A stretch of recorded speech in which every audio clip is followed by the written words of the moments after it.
আসসালামু আলাইকুম। এটা ছিল আমার দেশের বাড়ি ঘুরতে যাওয়ার মেবি ১ দিন আগের ভিডিও। ওইদিন হচ্ছে আমি লাগেজ গোছানোর জন্য বসেছিলাম। তো আমি চাচ্ছিলাম ১ দিন আগেই লাগেজ গুছাতে বসছি, কারণ কিছু যদি টুকটাকি বাদ পড়ে যায় পরে যেন শপিং করার জন্য একটা দিন হাতে পাই। তো আমি এবার খুবই বেছে, বেছে কাপড়-চোপড় নিচ্ছিলাম ঘুরতে যাওয়ার সময়। কারণ নরমালি দেখা যায় কোথাও ঘুরতে গেলে শুধু মনে হয় যেন এটা নিয়ে যাই, ওটা নিয়ে যাই, দুনিয়ার কাপড়-চোপড় নিয়ে যাওয়া হয়। পরে অনেক কাপড়-চোপড়ই হচ্ছে একদম আনইউজড ফেরত চলে আসে। শুধু ক্যারি করে নিয়ে যাওয়া হয়। তো আমি এবার এই ভুলটা করতে চাচ্ছিলাম না। একদম বেছে, বেছে খুবই সিলেক্টেড কাপড়-চোপড় নিচ্ছিলাম। যেহেতু দূরের রাস্তা, ব্যাগ বেশি ভারী করতে চাচ্ছিলাম না।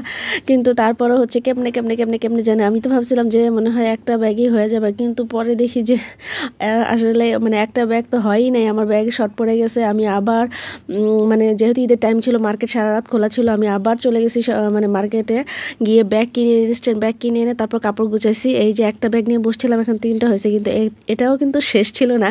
তারপর আমার আরও ব্যাগ কিনতে হয়েছে। এগুলো হচ্ছে সামনেই দেখতে পাবেন।